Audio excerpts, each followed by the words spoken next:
Look, I think when you come into a new group, with a short period of time, it's always difficult. I joined, a day before we played Fiji, which was a good experience. I thought the boys did extremely well. It was a close game, and now I've been in Solomon Islands for 2 weeks. This is our second full week together, but it's been challenging due to there's been a lot of local games that need to still be played, catch up matches midweek.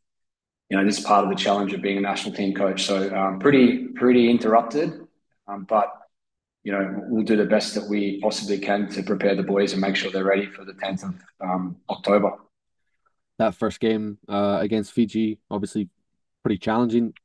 Also being in Fiji in front of what I'm sure will be a very passionate home crowd. Are you confident in terms of how the team will cope with going into that one in Suva?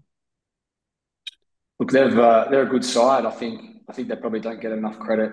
Oceania at the moment for what Rob Sherman's done, but they've come a long way since he's been there. Very educated, very experienced coach.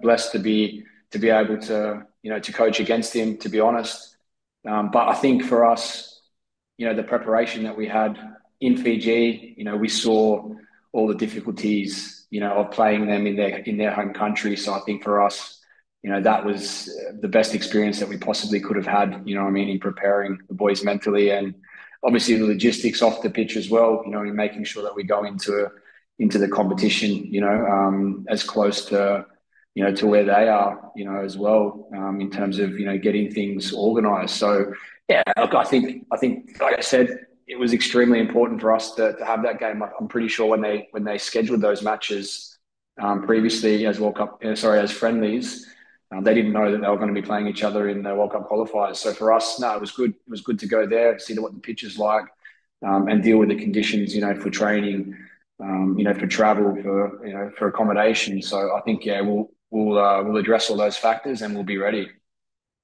In terms of the format of this qualifying, you've obviously got this game next week, and then there's a few weeks until the group stage resumes over in Papua New Guinea. Does that help you from a management perspective that you can focus really just on this first game, and then whatever you get from that is a bonus, and then it's a little bit more time for you to work with the players between now and PNG next month?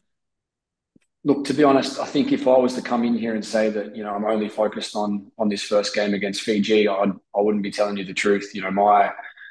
My idea on this whole project is to create better players and better pathways. That can join Australian leagues and New Zealand leagues, and that for me is the piece of the puzzle that's missing in the development of long term success for the Solomon Islands. So yes, first game is super important.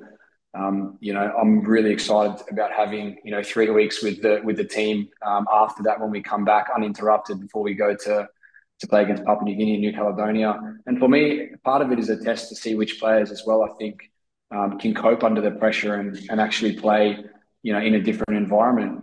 There's no hiding the fact that one of the reasons that I'm here is to create more pathways for players from the Pacifics, into Australia and New Zealand. So yeah, for me, it's a great opportunity to see, the players under pressure in international experience, in international games, and then to be able to identify the guys, as well that I think can progress, further next year. How do you find that balance then? You mentioned obviously, your remit is obviously advancing as far as possible in this World Cup qualification campaign, but also helping to develop not just this, but the players coming through. So how have you found it in terms of balancing those two responsibilities, one very short term and one much longer term? I think it's important, for any coach at the end of the day, I would never prepare for any game not to win. That's who I am. I'm competitive. I played the game. You want to win everything possible. So absolutely, you prepare the team as best as possible to win, but we also have to have one eye on, I guess, the individual player development opportunities as well. Younger players, what happens to the boys that don't make the squad that we leave back here in Solomon's? We continue the process of improving those individuals as well. So for me, football has to be holistic. I can't just look at it as 90 minutes on the pitch. You have to, approach it from all aspects. And I think, it's probably been one of my strengths in the past, and I bring that, now to what we do here.